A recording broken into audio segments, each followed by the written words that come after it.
राजस्थान में उपचुनाव का दौर चल रहा है और उपचुनाव के दौर में भले ही मौसम ठंडी का हो, लेकिन उपचुनाव की गर्मी इतनी है कि राजस्थान रेगिस्तान की तरह उबल रहा है और नेताओं की जिस तरह से आरोप प्रत्यारोप की जड़ी लग रही है, उससे लगता है कि राजस्थान में गर्मी का मौसम फिर से आ गया है। सर्दी का मौसम दिख नहीं रहा है। ये राजनीति की गर्मी क्या परिणाम देगी?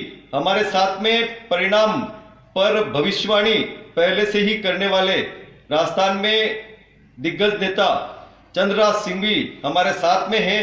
इन्हीं से जानेंगे कि राजस्थान के उपचुनावों में क्या परिणाम होंगे और किसका भविष्य किस ओर ले जाएगा उसे, और कौन आगे बढ़ेगा, कौन पीछे हटेगा, और क्या राजस्थान की राजनीति आगे होने वाली है।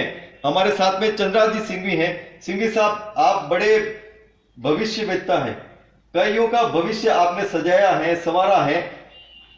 इस बार तो ये उपचुनाव क्या गुल खिलाएंगे और क्या भविष्य तय करेंगे नेताओं के, और कौन कौन से नेता ऐसे हैं जिनका भविष्य इस उपचुनाव से जुड़ा हुआ है? जी, पार्टियों की अलग अलग स्थिति है। अब तीनों की अलग अलग बात करें तो अच्छा है। कांग्रेस में प्रीति को टिकट दिया गया है, उसके प्रति सहानुभूति लहर का दावा किया जा रहा है, लेकिन भाई बहनों में भी आपसी डिफरेंसेस हैं। गुलाब सिंह जी का दूसरा परिवार प्रीति को नहीं चाहता था। ये सहानुभूति तो बढ़ जाएगी, सहानुभूति की अनुभूति इस चुनाव में बहुत कम होगी। तो कांग्रेस को समर्थन करने वालों में कोई प्रभावशाली व्यक्ति है नहीं, स्पीकर खुल के बोल नहीं सकते, और चित्तौड़ वाले सीपी जोशी का प्रभाव नहीं है। तो कांग्रेस को मजबूत धरातल देकर युद्ध के मैदान में उतारने के लिए सेनापतियों की कमी है, क्योंकि मुख्यमंत्री का क्षेत्र नहीं है, वो प्रभाव शून्य व्यक्ति है, इसका लाभ नहीं मिलेगा। इसलिए कांग्रेस की स्थिति मजबूत से शुरू हुई, धीरे धीरे कमजोर होती जा रही है। दूसरी पार्टी है भारतीय जनता पार्टी। भारतीय जनता पार्टी की तो जीत तय थी। महाराज भिंडर को टिकट नहीं देने का गुलाब सिंह जी का दिन था, पूरा हो गया, टिकट कट गया। अब हिम्मत सिंह नाम के आदमी को टिकट दिया गया है। हिम्मत सिंह जी सीपी जोशी के अपनी पसंद के आदमी, उनके मित्र भी हैं, उनका प्रभाव नहीं है, उनके पीछे वोट बैंक नहीं है। अब आरएसएस का, बीजेपी का जो कार्यकर्ता चाहता है कि कांग्रेस को हराना जरूरी है, उसके सामने एक ही ऑल्टरनेटिव है कि वो भारतीय जनता पार्टी के उम्मीदवार को छोड़कर कांग्रेस को हराने के लिए डांगी को वोट दे। डांगी कट्टर बीजेपी का आदमी है, उसका बहुत बड़ा कार्यक्षेत्र है, जाति बहुत सबल है। फिर महाराज भिंडर ने बार बार गुलाब जी पर आक्रमण करके जैन समाज को क्रोधित कर दिया है, तो जैन समाज भी डांगी के साथ लग जाएगा। कल मुझे मिनारिया समाज के बड़े वरिष्ठ लोग मिले थे, उनकी भी हार्दिक इच्छा डांगी को मदद करने की है। इधर डांगी के पीछे रालोपा के हनुमान बेनीवाल का दिमाग भी है, उसकी जोड़ तोड़ भी है, अन्य जाति किसानों के वोट भी है। तो सब मिलाकर ये ABCD जोड़ो तो डांगी सबसे मजबूत उम्मीदवार निकलते हैं। महाराज भिंडर को पर्टिकुलर कम्युनिटी के अलावा और वोट मिलने की संभावना नहीं है। चौथा उम्मीदवार मेरे को तो हनुमान बेनीवाल ही सबसे सशक्त लगता है। दूसरे नंबर पर मैं कह सकता हूं कि ज्यादा से ज्यादा ताकत लगाई जाए तो शायद भिंडर दूसरे नंबर पर आ सकता है, पर कांग्रेस की प्रीति इतनी कमजोर नहीं है जो भिंडर से कमजोर रह जाए, तो दूसरे स्थान पर कांग्रेस रहेगी, तीसरे स्थान पर महाराज भिंडर रह सकते हैं। और भाजपा का तो पूरा गुलाब जी को नाराज करके, गलत चयन करके कार्यकर्ता का, जाति समीकरण तोड़कर, अधूरे झूठे आरोप लगाकर सभी पार्टियों ने जैन समाज को क्रोधित कर दिया है। जैन और मिनारिया समाज वल्लभनगर सीट का फैसला करेंगे, क्योंकि उसके जो डांगी वोट है वो तो सॉलिड है, स्टील की तरह, और 35,000 डांगी वोट है। हनुमान के भी अपने किसानों के 10,000 वोट पक्के हैं। जो हनुमान को नहीं जानते हैं वो उसे अंडर एस्टिमेट करते हैं। मैं जानता हूँ हनुमान में वो गुण है कि बिखरे हुए लोगों को एक कर दे। इधर चूंकि हनुमान थर्ड फ्रंट है, न तो भाजपा एंड कांग्रेस है, इसलिए न्यूट्रल वोट जो कांग्रेस भाजपा दोनों से नाराज है वो भी तो डांगी को लाएंगे। तो सारा चुनाव बड़ा स्पष्ट है। ये लड़ाई मूल रूप से कांग्रेस और डांगी के बीच की लड़ाई है, पर कांग्रेस में कोई को सशक्त नेता ही नहीं है, बोलने वाला ही नहीं है। प्रताप सिंह खाचरियावास को ले गया तो राजपूत वोट पर प्रभाव करेगा। डांगी के वोटों में राजपूत वोटों की गिनती नहीं है, उसका असर डांगी के चुनाव में पड़ता नहीं है। स्पष्ट है ये चुनाव में गुलाब चंद की प्रतिष्ठा को गिराने के लिए जैसे जैसे भाषण भिंडर साहब और दूसरी पार्टियों ने दिए हैं, उससे गुलाब चंद जी का अपमान हुआ है। गुलाब चंद कटारिया के समर्थकों का कर्तव्य है कि उनकी इज्जत बचाने के लिए वो रियल भाजपा के कार्यकर्ता डांगी को जिताकर उनकी प्रतिष्ठा बचाए, और वो ऐसा करेगा। ये ठीक है, गुलाब जी पर प्रतिबंध है, पार्टी वो नहीं बोले, न बोले, वो न्यूट्रल आदमी तो बोलेगा, मेरे पर तो कोई भाजपा का प्रतिबंध नहीं, मेरे लिए भाजपा कांग्रेस दोनों एग्जिस्ट। इसलिए मैं कह रहा हूं कि मैं दावे से कह सकता हूं कि गुलाब चंद की प्रतिष्ठा का इश्यू अगर डांगी को मदद देता है तो डांगी को हराने वाला कोई नहीं है, और ऐसा होगा, ऐसा मेरी मान्यता है। कल मैंने मीनारी समाज के कई अच्छे लोगों को बुलाकर बात की थी, ओम मन्ना के कई भक्तों से बात की थी। सबकी धारणा यही है कि भाजपा चौथे स्थान पर चल रही है, क्योंकि भाजपा के उम्मीदवार का चयन ही गलत है। जब भाजपा चौथे स्थान पर है तो मरती मरती भाजपा क्या कांग्रेस को हराना नहीं चाहिए? तो कांग्रेस को हराना चाहिए थी तो उसी को वोट देगी जो प्रीति को हरा सके। तो और आदमी कौन? महाराजा भिंडर से तो प्रीति हारती नहीं, महाराजा भिंडर से तो ज्यादा से ज्यादा वोट आएंगे तो एक पर्टिकुलर कास्ट के तो वोट आएंगे, या उनके निजी मित्रों के वोट आएंगे, कुछ जैन समाज के वोट जाने वाले थे, पर गुलाब जी का बार बार अपमान करके उसका रुख भी उन्होंने बदल दिया है, वो भी अब डांगी की ओर शिफ्ट हो रहे हैं। चुनाव बड़ा साफ है, 3 नेताओं में ये जो मामला है, वसुंधरा का, लोग कहते हैं वसुंधरा का सपोर्ट महाराज भिंडर को है, मैं इस बात को नहीं मानता, ये एक हवाई है, अफवाह है। वसुंधरा जी ऑलरेडी हाईकमान की नजर में काफी पहले से डाउन हो चुकी है, वो ऐसी गलती करके और भाजपा के विरोध में किसी की मदद करे, मैं इसको पॉसिबल नहीं मानता। वो करना चाह के नहीं कर सकती, उसकी इच्छा को नहीं कर सकती। वसुंधरा को मेरे ज्यादा कौन जानता है, इसलिए मैं कह रहा हूँ वसुंधरा ऐसी भूल नहीं करने वाली है। तो भिंडर साहब का ये सपोर्ट भी खत्म है। अब वसुंधरा का सपोर्ट चला भी जाए तो हिम्मत सिंह का लाभ होना नहीं है। हिम्मत सिंह भिंडर और डांगी के बीच की लड़ाई है, कांग्रेस को एक तरफ किया। कांग्रेस को जीतना नहीं जीतना तब तय होगा कि सेकंड कौन है। अब सेकंड में अगर हिम्मत सिंह नहीं है और भिंडर भी नहीं है तो सेकंड तो डांगी हुआ। तो डांगी को भाजपा के कार्यकर्ता मरने नहीं देंगे, क्योंकि वो उन्हीं का साथी है, उनके साथ काम किया है। वो कट्टर भाजपा ही देखा जाए तो इनमें डांगी है। फिर हनुमान बेनीवाल का समर्थन है। हनुमान बेनीवाल की योग्यता को कब आंकना भारतीय जनता पार्टी और महाराज भिंडर दोनों के लिए घातक होगा। बहुत बड़ा जोड़ तोड़ का आदमी है, सारे किसानों को जोड़ देगा और जो दोनों जातियों की बड़ी जातियों की उनको जोड़ देगा। इसलिए रालोपा की जीत मुझे ज्यादा संभव लग रही है।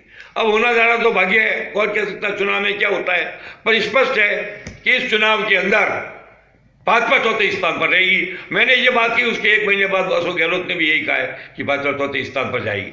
चलो अच्छा है, सुनकर के तो उनकी समझ बढ़ी जाती है। खुद का दिमाग चले या न चले मैं नहीं कहता, फैसला मैंने 1 महीने पहले किया था, जो टीवी चैनलों में आ चुका है। एनीवे, कांग्रेस की स्थिति दुर्गतिपूर्ण है, भाजपा की भयावह है, फिर भी कांग्रेस सेकंड या फर्स्ट में यही जगह तो रहेगी, इसमें कोई संदेह नहीं। सिंघवी जी, जिस तरह से राजनीति का दौर चल रहा है उससे लगता है कि ये प्रत्याशियों की लड़ाई नहीं, ये प्रतिष्ठा की लड़ाई हो गई है, मुख्यमंत्रियों की लड़ाई हो गई है। जो मुख्यमंत्री के दावेदार हैं, चाहे भाजपा से हों, कांग्रेस से हों और वर्तमान के मुख्यमंत्री हों, जिस तरह से गजेंद्र सिंह शेखावत पहले सचिन पायलट खेमे में थे, अब मुख्यमंत्री ने मास्टर स्ट्रोक खेलकर प्रीति को टिकट तो दे दिया है, लेकिन जीत के प्रति वो कितना आश्वस्त है यह तो समय ही बताएगा। इधर गुलाबचंद कटारिया के प्रभाव को रोकने के लिए वसुंधरा राजे का किस तरह से खेल होगा और भारतीय जनता पार्टी ने जिस हिम्मत सिंह को टिकट दिया है वो किस प्रकार से होगा, ये इस पे आप बताएं। मैं आपको बता ही चुका हूँ, हिम्मत सिंह को मैं सीरियस कैंडिडेट ही नहीं मानता हूँ जी। केवल गुलाबचंद के कारण कि गुलाब जी की प्रतिष्ठा बढ़ न जाए, डांगी का टिकट काट कर हिम्मत सिंह को टिकट दिया गया है। हिम्मत सिंह के पास पैसे की ताकत है और सीपी जोशी, चित्तौड़ वाले सीपी जोशी अब स्पीकर का मत समझ लेना, उसका समर्थन है, इसके अलावा क्या है। इसलिए मैं नहीं मानता कि सीरियस कैंडिडेट है। भाजपा कैंडिडेट को मैं कैंडिडेट नहीं मानता। तो एक मुख्यमंत्री का जवाब तो मैंने आपको समझा दिया। अब रहा कांग्रेस का मुख्यमंत्री। कांग्रेस के मुख्यमंत्री का उदयपुर संभाग में कोई मतलब ही नहीं है उनका। तो जब जोधपुर संभाग में ही मतलब नहीं है तो उदयपुर संभाग में क्या मतलब होगा। यहाँ पर अगर किसी का प्रभाव है, वो स्पीकर बन चुके हैं, वो संवैधानिक पद पर है, इसलिए उन पर मैं कमेंट करना उचित नहीं मानता। अब आपने कहा कि भावी मुख्यमंत्री तो कांग्रेस का बनेगा ही नहीं। कांग्रेस 35, 40, 45 से ज्यादा सीट ही नहीं लाएगी। तो किसी को बेवकूफ बनाना है तो कह दो कि हम तेरे शहर को आगे मुख्यमंत्री का चेहरा बनाएंगे। और सचिन पायलट ऐसे झांकने में आने वाला आदमी नहीं है, इसलिए उसने फैसला किया है कि अगला चुनाव जाए भाड़ में। इस वक्त एट प्रेजेंट मेरा और मेरे व्यक्तियों का समायोजन करो, और हो जाएगा। जब सचिन अंदर आ जाएगा तो मुख्यमंत्री के तो प्रभाव में ऑलरेडी कमी आ जाएगी। तो ये भी मुख्यमंत्री की दौर से अशोक गहलोत बाहर है। तीसरा मुख्यमंत्री आपने कहा वसुंधरा राजे सिंधिया, उनको प्रश्न ही नहीं है। जब नरेंद्र मोदी, मोहन भागवत और मोहन भागवत, नरेंद्र मोदी, अमित शाह, ये तीनों आदमी जब तक एक जबान से कहते नहीं है तब तक वसुंधरा मुख्यमंत्री नहीं बनती है। लोकल प्रभाव से प्रभाव तो बनता है, नेतृत्व तो बनता है, पर वोट नहीं मिलते हैं, टिकट नहीं, टिकट तो हाईकमान देता है। तो मुख्यमंत्री की दौर से तो वसुंधरा जी भी बाहर है। फिर आपने गजेंद्र शेखावत का नाम है। गजेंद्र शेखावत 93 में जोधपुर यूनिवर्सिटी का एक प्रेसिडेंट मात्र था, कोई उसका अचीवमेंट है नहीं। मैं उस यूनिवर्सिटी का 63 में प्रेसिडेंट था। वो बेचारा अकेला जोधपुर का प्रेसिडेंट, पूरे हिंदुस्तान की सारी यूनिवर्सिटी का प्रेसिडेंट था। स्टूडेंट यूनियन का प्रेसिडेंट होना चीफ मिनिस्ट्री की दावेदारी को पुष्ट नहीं करता है। तो गजेंद्र भी मुख्यमंत्री पद का दावेदार बचा नहीं, वो भी बाहर चला गया। आप बताइए कौन से मुख्यमंत्री की लड़ाई है? मुख्यमंत्री नाम की कोई चीज लड़ाई में ही नहीं। मुख्यमंत्री नाम का तो कोई उम्मीदवार ही नहीं है, मुख्यमंत्री नाम का कोई प्रचारक नहीं है। अब प्रचारक में भी कौन है? भारतीय जनता पार्टी का प्रचार करने के लिए ज्यादा से ज्यादा ताकत लगा करके बाहर से लोगों को बुलाया, इन मंत्रियों को बुलाया, अरुण सिंह को बुलाया। इनका प्रभाव नहीं है। प्रभाव था गुलाब चंद कटारिया के समर्थकों का, जिसको भारतीय जनता पार्टी ने छोड़ दिया। अनाथ हो गई भारतीय जनता पार्टी, स्वामी चले गए तो पीछे तो परिणाम ही रह गए, कुछ आना जाना नहीं है, खेल खत्म। चौथा नंबर, मेरी बात को गहलोत ने टाइप की है। I am thankful to Gehlot कि उसने पहली बार मेरी बात का समर्थन करके कहा चौथा नंबर आएगा। कांग्रेस की लड़ाई डांगी के साथ है, उस पर जाति समीकरण बहुत बड़ा प्रभाव करेगा, क्योंकि कांग्रेस का अपना कैडर तो है नहीं। जो कैडर है वो बीजेपी का है, आरएसएस का कैडर है। कैडर चले गया डांगी के साथ, तो इनके पास क्या रह गया? ब्लेडर रह गया, खाली हवा भरो और निकाल दो, कुछ नहीं बचा इनके पास। तो कांग्रेस के पास कौन सा वोट है? मुसलमान वोट है नहीं।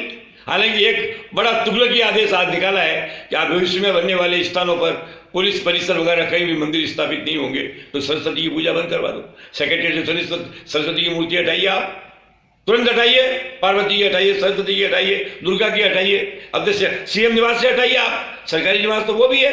ऐसा धर्मनिरपेक्षता का क्या जादू चढ़ गया? जो आदेश, तुगलकी आदेश बाबर ने नहीं दिया, अकबर ने नहीं दिया, औरंगजेब ने नहीं दिया, मुल्ला तो प्याजा ने नहीं दिया, वो आदेश पास कर दिया। क्यों नहीं जाएंगे?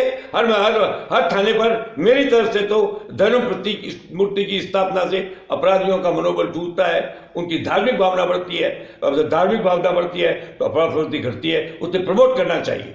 इतना ही अगर धर्म से नफरत है तो मुख्यमंत्री घोषित करे कि वो किसी कार्यक्रम में नहीं जाएगा जब सरस्वती की वंदना होगी, देवों की वंदना होगी, जहाँ पर ईश्वरीय आराधना होगी। कसम खा ले आज से, ऐसा नहीं होता है। तो इस प्रकार की हरकतें करके कांग्रेस तो अपने पीठ पर खुद ही चक्कू खा रही है। जब कोई आत्महत्या करेगा तो आप कैसे बचा लोगे? आप हत्या को रोक सकते हो, आत्महत्या को कैसे रोक सकते हो? उसके लिए कुछ भी नहीं करना पड़ता है, एक ब्लेड लेके नसी काटनी पड़ती है। वो काम कांग्रेस बड़ी बुद्धिमत्ता से कर रही है। जितनी भी सीट कांग्रेस हारेगी तो तुगलकी आदेश के कारण हारेगी। इसकी हार का जिम्मेदार होगा मुख्यमंत्री स्वयं होगा, उसकी सरकार होगी। और एक होगा कि बेचारे सीपी जोशी विधानसभा अध्यक्ष होने के कारण इस मैदान में नहीं है, इसका भी खामियाजा कांग्रेस को भुगतना पड़ेगा। जातिवाद करो तो कोई जाति विशेष है ही नहीं कांग्रेस के साथ। यहाँ पे बड़ी जातियां 4 है। डांगी एक तरफ चले गए, सबसे बड़ी जाति है। राजपूत 3 खेमों में बढ़ गए, जैन डांगी के साथ हो गए, मिनारिया भी अधिकांश डांगी के साथ है। अब आप बताइए डांगी हारेगा कैसे? खाली चिल्लाने से हारेगा नहीं। इसलिए मुख्यमंत्री जी, अगर आपने ये कहा कि भाजपा चौथे स्थान पर आई तो आपको ये भी कहना चाहिए था कि कांग्रेस की टक्कर डांगी के साथ है। तो ये आप कहते तो शायद आप तकलीफ में पड़ जाते, इसलिए आपने ऐसा नहीं कहा। दरियावत में मुख्यमंत्री जी ने मास्टर स्ट्रोक खेला है और दिवंगत जो भाजपा विधायक हैं गौतम मीणा के घर जाकर भाजपा को घेरा भी है। उन्होंने कहा कि भारतीय जनता पार्टी को गौतम मीणा की इतनी चिंता थी तो उसके बेटे कन्हैया को वो टिकट देते। कन्हैया के समर्थन में जो भी हैं उनकी एक बार तो मुख्यमंत्री के प्रति लगाव की भावना हुई है। क्या वो वोट बैंक पे बदलेगा? मुख्यमंत्री किस तरह से इस वक्तव्य को आम जनता में ले जाएंगे और उसका परिणाम कांग्रेस के लिए सार्थक होगा? क्या कहना है आपका? देखिए साहब, आप नहीं जानते इस मुख्यमंत्री का मैं हमेशा कटु राजनीतिक आलोचक रहा हूं, पर मैं एक बात कहता हूं, मृत्यु पर और जीवन पर और शादी विवाह में जाकर के अपनी उपस्थिति दर्ज कराने का सोशल जस्टिस अशोक गहलोत करता है। आई अप्रिशिएट, इसकी टेंडेंसी है। हमारे विरोध के बावजूद मदर फादर किसी की डेथ हुई, ब्रदर की डेथ हुई। मैं अस्पताल में भर्ती हुआ तो संवेदना का फोन आया, चंद्रा जी कोरोना के लिए मेरे डॉक्टर भंडारी से कहा आपका ध्यान रखें। ये गुण है उसमें, उसको निभाया उसने। लेकिन आगे की जो बात है उसको राजनीतिकरण है। अगर वो किसी की मृत्यु पर किसी दुश्मन के घर भी जाता है तो मुझे आश्चर्य नहीं होगा। It is his nature and I appreciate it. पर इसका ये अर्थ थोड़ी कि आप उसका राजनीतिकरण करो। सीधा बोलना था सोची को 2 लाइन, नहीं वो एक विधायक थे, इस प्रकार की मृत्यु हुई इसलिए मैं जाके आया हूं, इससे मेरी कोई राजनीति नहीं है। पर वो पीछे ये प्रश्न पैदा करके उसको टिकट से जोड़ना, टिकट वित्त से जोड़ना, इस दिखाई गई सहानुभूति का दुरुपयोग होता है। ऐसा अशोक गहलोत को नहीं करना चाहिए था। सीधा बोलता भाई संवेदना प्रकट करनी थी इसलिए मैं चला गया। और हर जगह जाते हैं, महिपाल मदेरणा के घर जाना था, वो गए नहीं, मुझे अभी तक मालूम नहीं है। पर अशोक गहलोत को संवेदना प्रकट करने के लिए सब जगह जाना है तो वहां भी जाना चाहिए था। गए होंगे तो धन्यवाद के पात्र होंगे। अब सवाल ये पैदा होता है कि आप एक के मृत्यु के प्रति संवेदना के लिए जाते हो, फिर उसको टिकट से जोड़ देते हो। This is not fair, unfair. कि भाजपा क्या करती नहीं करती, भाजपा अशोक गहलोत की राय पर नहीं चलती है। भाजपा का अपना तरीका है, वो तो उसके तेवर ही अलग है। मैं भाजपा की आलोचना क्यों करता हूँ कि मैं भाजपा में हूं नहीं। जब मैं मैदान जंग में भाजपा में नहीं हूं तो मैं मुक्त हूं। अगर कोई बंदी आदमी भाजपा का सिपाही है तो वो इस प्रकार की कह सकता है कि डाकी का टिकट काट के भाजपा ने गलती की, 2 महीने नोटिस आ जाता है, बाहर निकाल देंगे। तो मैं बार बार लोग मुझे कहते हैं ज्वाइन क्यों नहीं करते, इतने मोदी के आप बड़े प्रशंसक हो। तो मैं कहता हूं ज्वाइन करने से जवान पर ताला लग जाएगा। मुझे पद का तुकना नहीं, जवान के ताले की मुक्ति का शौक है, इसलिए मैं पार्टी में नहीं जाता हूं। सही बात कहता हूं। आपने पूछा, मैंने आपको आने वाले भविष्य में राजस्थान की राजनीति किस ओर जाएगी और कौन सी पार्टी राजस्थान के सत्ता का सिरमौर बनेगी, उस पर क्या कहना है आपका? कहने की जरूरत नहीं है, सुनने की भी जरूरत नहीं है, समझने की जरूरत है। नंबर 1, कांग्रेस तो किसी कीमत पर, अगर वर्तमान नेतृत्व में सचिन की नाराजगी के बाद चुनाव लड़ेगी तो कांग्रेस 25 से 30 का आंकड़ा पार भी करेगी। सचिन को राजी करके, एडजस्ट करके, नेतृत्व देके, अध्यक्ष बना के उसके नेतृत्व में चुनाव लड़ा गया तो 30 का आंकड़ा बढ़ करके 60 तक पहुंचेगा। तो भाजपा का राज आना तय, इसमें कोई शक ही नहीं। अगला सरकार भाजपा की बनेगी। अब भाजपा में कई दावेदार हैं मुख्यमंत्री के। द्रौपदी के स्वयंवर के समय तो 5 ही आदमी थे जो द्रौपदी के पति बने थे। भाजपा में तो मुख्यमंत्री पद की द्रौपदी के पति 10 हो गए। अब 10 का विवरण आधा मिनट में खत्म करता हूं। ओम माथुर का नाम आता, आरएसएस बनाएगी नहीं। गजेंद्र शेखावत पर तो कोऑपरेटिव सोसाइटी के करोड़ों रुपए का घपले का मामला, वो बढ़ेगा नहीं। 3रे नंबर में आता गुलाब जी, 80 साल के हो जाएंगे। अगर 75 साल का वो हो गया कंसेशन तो गुलाब जी का चांद बनता है। पर वो मोदी करता तो थावरचंद को और येदियुरप्पा को हटाता ही नहीं, वो संभावना लगती नहीं है। सचिन पुनिया अभी बच्चा है, वो है मिनिस्टर कैबिनेट मंत्री स्तर, उससे अपना क्रिएट किया है, इससे ज़्यादा आगे है नहीं। राजपूतों में और कोई आदमी मुझे दिखता नहीं है। आप बताओ कौन बन सकता है, आप बताइए ना, मैं आपकी राय जानना चाहता हूँ। आप भी तो बड़े पत्रकार हो, 25 साल से पत्रकारिता कर रहे हो, आप सजेस्ट करो। इनमें और वो भूपेंद्र यादव जंप लेके आया, हाई जंप लेके। मैंने एक स्टेटमेंट दिया तो हरियाणा में जा भाई, तो राष्ट्रीय कार्यकारिणी में हरियाणा से ले लिया, राजस्थान ने नाम ही कर दिया उसका। ओम बिरला वो कितना भी हो स्पीकर या कुछ भी बना दे, ये मोदी जी की मेहरबानी है, होशियार आदमी है, बना दिया। कोटा में जीतता भी है, पर कोटा नगर पालिका के बाद, तहसील के बाद ओम जी को कोई नहीं जानता। मैं कांग्रेस का, मैं बीजेपी का वाइस प्रेसिडेंट था, political adviser of chief minister था, कैबिनेट मंत्री था। जब मेरे एरिया में वो एक दिन नहीं आए तो मैं कैसे कह सकता हूँ ओम जी को कोई जानता, उनका नाम भी कट गया। अब पीछे बसता कौन है? एक वो सुनील बंसल का नाम लाते हैं। तो ऐसा थोड़ी है कि लंका में राज करना है तो रामचंद्र जी को तो विभीषण की जरूरत नहीं, अंगद को बिठा दूंगा, ऐसे नहीं होता है। हक भी तो होना चाहिए। तो सुनील बंसल भी आउट है, भूपेंद्र आउट है, बसता कौन है? अब पीछे 4-5 लोग बसते हैं, वो कौन कौन हो सकते हैं इस पर मैं कमेंट नहीं करता।